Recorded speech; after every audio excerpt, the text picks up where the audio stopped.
Today on D&D Academia, we discuss the ability score and skills for strength. You can find strength in the player's handbook.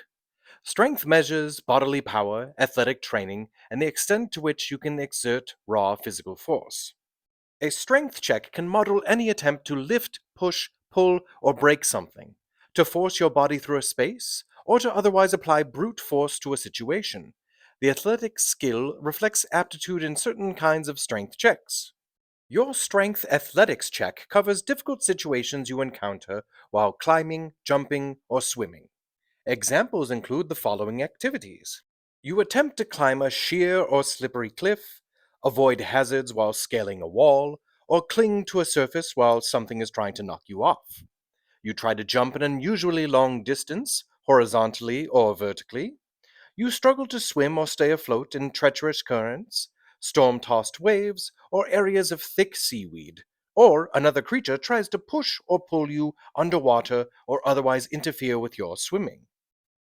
The dungeon master might also call for a strength check when you try to accomplish tasks like the following: force open a stuck, locked, or barred door, break free of bonds, push through a tunnel that is too small, hang onto a wagon while being dragged behind it, tip over a statue, or even keep a boulder from rolling. You add your strength modifier to your attack roll and your damage roll when attacking with a melee weapon such as a mace, a battle axe, or a javelin. You use melee weapons to make melee attacks in hand-to-hand combat, and some of them can be thrown to make a ranged attack. Your strength score determines the amount of weight you can bear. The following terms define what you can lift or carry. Your carrying capacity is your strength score multiplied by 15. This is the weight in pounds that you can carry, which is high enough that most characters don't usually have to worry about it. You can push, drag, or lift a weight in pounds up to twice your carrying capacity, or 30 times your strength score. While pushing or dragging weight in excess of your carrying capacity, your speed drops to 5 feet. If it is within your carrying capacity but still heavy, it is common for the dungeon master to have you move at half of your speed, for instance, carrying an unconscious party member. Larger creatures can bear more weight, whereas tiny creatures can carry less. For each size category above medium, double the creature's carrying capacity and the amount it can push, drag, or lift. For a tiny creature, halve these weights.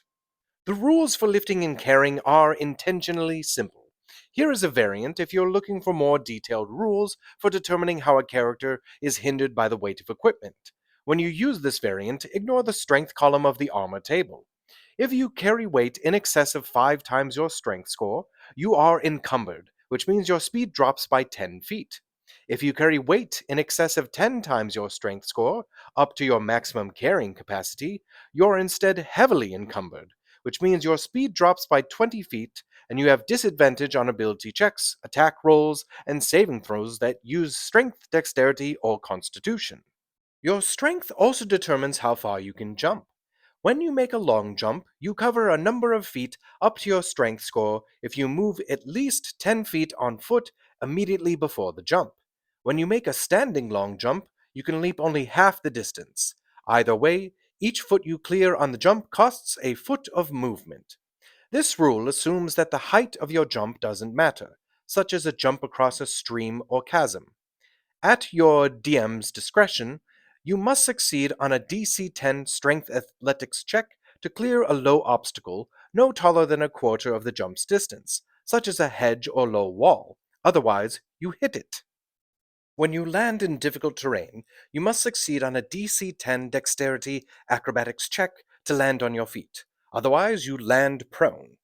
When you make a high jump, you leap into the air a number of feet equal to 3 plus your strength modifier, minimum of 0 feet, if you move at least 10 feet on foot immediately before the jump. When you make a standing high jump, you can jump only half that distance. Either way, each foot you clear on the jump costs a foot of movement. In some circumstances, your DM might allow you to make a strength athletics check to jump higher than you normally can. You can extend your arms half your height above yourself during the jump. Thus, you can reach above your distance equal to the height of the jump plus 1.5 times your height.